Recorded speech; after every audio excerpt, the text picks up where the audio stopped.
नन्ही चींटी जब दाना लेकर चलती है, चढ़ती दीवारों पर 100 बार फिसलती है। मन का विश्वास रगों में साहस भरता है, चढ़कर गिरना गिरकर चढ़ना ना अखरता है। आखिर उसकी मेहनत बेकार नहीं होती, कोशिश करने वालों की कभी हार नहीं होती। तो बच्चों, अगर आप लोग छोटा छोटा प्रयास करते रहेंगे तो आप अपने जीवन में आने वाली किसी भी समस्या का सामना आराम से कर सकते हैं, आसानी से उसे टैकल कर सकते हैं। तो आइए आज की इस वीडियो में हम जो आपका 20 फरवरी को पेपर होने वाला है सामाजिक विज्ञान सोशल साइंस, उससे संबंधित कुछ प्रश्न लेके आए हैं। और ये वीडियो आपके एग्जाम के लिए काफी महत्वपूर्ण होने वाली है। इस तरीके से प्रश्न आपके एग्जाम में जरूर देखने को मिलेंगे। तो बच्चों, आइए शुरू करते हैं। पहला प्रश्न यह है कि निम्नलिखित में कौन सा आंदोलन महात्मा गांधी जी ने नहीं चलाया। याद रखना, ये नहीं लिखा है बच्चों, ठीक है। इसको बहुत ही ध्यान से देखना, नहीं लिखा है कि हाँ लिखा है। जल्दी से मार के चले आइए। असहयोग आंदोलन चलाया था गांधी जी ने, 1920 में इसको चलाया था। असविनय अवज्ञा आंदोलन 1930 का है, इसको भी गांधी जी ने चलाया था। चंपारण आंदोलन ये भी 1916 का है, इसको भी गांधी जी ने चलाया था। असहयोग आंदोलन इसको गांधी जी ने नहीं चलाया था, इसलिए हमारा option number D is the right answer. ठीक है बच्चों। अब कुछ पुस्तकों के रचयिता या लेखक का नाम भी आता है। तो आइए, एक पुस्तक का नाम है गुलामगिरी, बहुत ही फेमस पुस्तक है बच्चों, ठीक है। गुलामगिरी के लेखक कौन थे? ईवी रामास्वामी थे, ज्योतिबा फुले, भीमराव अंबेडकर या बाल गंगाधर तिलक। ठीक है बच्चों। तो पुस्तक के विषय में भी आपसे पूछ सकता है किसी महान शख्सियत की पुस्तक। जैसे ये जो पुस्तक है गुलामगिरी, ये ज्योतिबा फुले जी की पुस्तक है, ठीक है बच्चों। और भीमराव अंबेडकर जी की भी कुछ पुस्तक का नाम याद रखना। जैसे इनकी एक पुस्तक का नाम है partition of India, partition of India, बहुत ही फेमस पुस्तक है इनकी, ठीक है बच्चों। और एक पुस्तक इनकी और है, उसका नाम है कॉन्स्टिट्यूशन ऑफ इंडिया, ठीक है।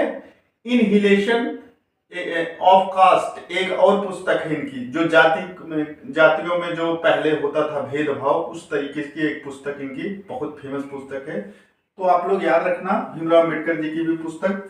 1929 की महामंदी का प्रमुख कारण क्या था? कृषि क्षेत्र में अति उत्पादन। जब अति उत्पादन हो जाएगा तो वो कारण नहीं था। किसी क्षेत्र में न्यून उत्पादन, ये भी नहीं। बेरोजगारी भी नहीं। प्रमुख बैंकों का धराशायी होना बच्चों, option number D is the right answer. बहुत ढेर सारी बैंकें उस समय धराशायी हो गई थी, ठीक है। इस वजह से आर्थिक मंदी आ गया था। 1929 से 1931 के बीच की घटना है। फिर 1944 यानी 1944 में अंतरराष्ट्रीय मुद्रा कोष IMF यानी इंटरनेशनल मॉनेटरी फंड की स्थापना कहाँ की गई थी? तो आप लोग याद रखना, ब्रिटेन में नहीं, संयुक्त राज्य अमेरिका में हुई थी बच्चों। Option number B Washington DC याद रखना। क्या नाम है? वाशिंगटन DC, ठीक है बच्चों। और इसके बाद कपास की खेती के लिए निम्नलिखित में कौन सी मिट्टी उपयुक्त होती है? तो कपास की खेती के लिए काली मिट्टी होती है बच्चों, और ये महाराष्ट्र क्षेत्र में ज्यादा पाई जाती है।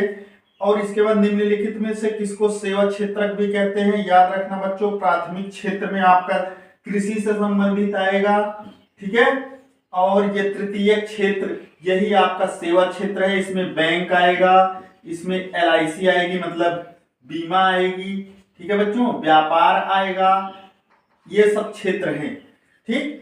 तो इस तरीके से ये 5-6 प्रश्न आपने देख लिया। इसके आगे भी अब कुछ प्रश्न और आपको देखने को मिलेंगे। सवाल और देख लेते हैं जो कि विगत वर्षों में आए हुए सवाल हैं। 2025 या 2024 के किसी न किसी सेट में ये आए हुए सवाल हैं। ये भी आपकी परीक्षा की दृष्टि से काफी महत्वपूर्ण है।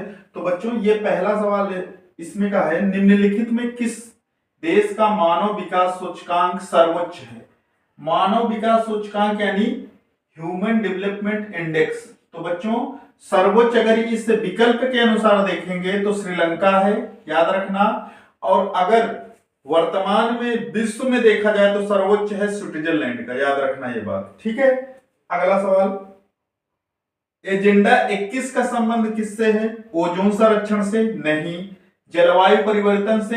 ये भी नहीं। वैश्विक तापन से? ये भी नहीं। सतत पोषणी विकास से। ठीक है बच्चों, सतत पोषणी विकास से एजेंडा 21 का रिलेशन है, याद रखना ये बात। भारत में परिवहन का प्रमुख साधन क्या है? तो परिवहन का मतलब है ट्रांसपोर्टेशन का।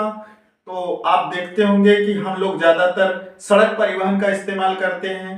ठीक है, तो सड़क परिवहन, वायु परिवहन, देखिए जहाज से तो चलते हैं हम लोग, वायुयान से चलते हैं, लेकिन ज्यादातर हम लोग सड़क परिवहन का इस्तेमाल करते हैं, इसलिए option number A is the correct answer.